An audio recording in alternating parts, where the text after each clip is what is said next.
Jadi di dalam beribadah ada yang harus diapakan adalah motivasi yang ada di dalam ibadah. Mutu ibadah harus kita tingkatkan. Di dalam realitanya, mutu ibadah yang harus kita tingkatkan. Banyak hal, banyak yang harus kita robah.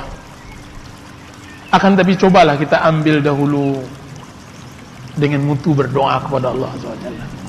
Saya tahu bahwa setiap yang hadir semuanya berdoa kepada Allah. Akan tetapi pernahkah kita meningkatkan mutu berdoa kita kepada Allah SWT?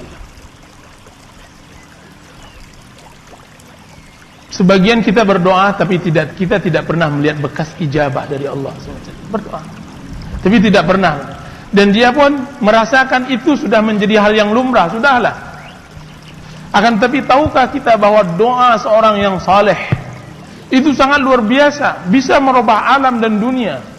Ini Nuh alaihissalam ketika dia berdoa kepada Allah SWT. Pada Rabbahu, dia angkat kedua tangannya kemudian dia berdoa, anni maghlubun fantasir, sungguhnya saya ya Allah kalah dari kaumku, maka menangkanlah. Fafatahna abwaabas samaa'i bima'in munhamir, kami bukakan karena doa tersebut pintu langit. Pernahkah kita tingkatkan doa kita sampai seperti tingkat itu? Yang mana Rasulullah SAW mengatakan di dalam hadis yang sahih di dalam kitab Riyadhus Shalihin, rubba ash'as akhbar dzu timraini law aqsama 'ala Allahi la abarra. Berapa banyak orang yang kusut masai karena memang dia tidak bisa berpacu dengan manusia dalam keindahan pakaiannya. Dia tidak punya waktu untuk itu. Waktunya untuk doa. Dzu timrain, pakaiannya hanya terbeli cuma 2 buah. Akan tapi apa yang dia lakukan, dia lebih dari orang-orang kaya. Lau aqsama 'ala Allahi la abarra. Kalau seandainya diangkat kedua tangannya, maka tidak ada yang tidak dikabulkan oleh Allah SWT.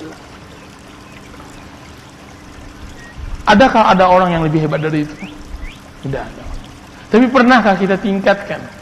Kita butuh orang seperti Sa'ad bin Abi Waqqas yang mujabud da'wah, sehingga musibah yang banyak kejadian pada umat ini akan hilang, akan jatuh, akan hilang semuanya ketika dia datang. Kita berbondong-bondong datang kepadanya, kemudian kita katakan, wahai fulan, doakan kami tahu engkau adalah orang saleh, sebagaimana yang dilakukan oleh para salaf. Datang mereka kepada Rasulullah SAW setelah meninggal Rasulullah SAW. Datang mereka kepada Abbas bin Abdul Muttalib. Datang kepada orang-orang yang memang masyhur, mujabud da'wah. Di setiap zaman ada, di zaman kita tidak ada musibah. Kapan kita meningkatkan mutu doa kita kepada Allah? Seorang muslim berdoa kepada Allah SWT sangat naif kalau seandainya dia tidak pernah meneteskan air matanya dalam doa. Sangat naif. Berarti belum dia melangkah di dalam ibadah. Saya katakan, orang yang belum pernah menangis di dalam doanya, berarti benar bahwa dia belum melangkah. Belum tahu dia cara beribadah kepada Allah Azza wa Jalla. Belum tahu bagaimana dia bisa mengambil hati Allah Azza wa Jalla, bagaimana dia bercinta, bagaimana dia lari dari sesuatu yang dibenci oleh Allah Azza wa Jalla. Belum tahu.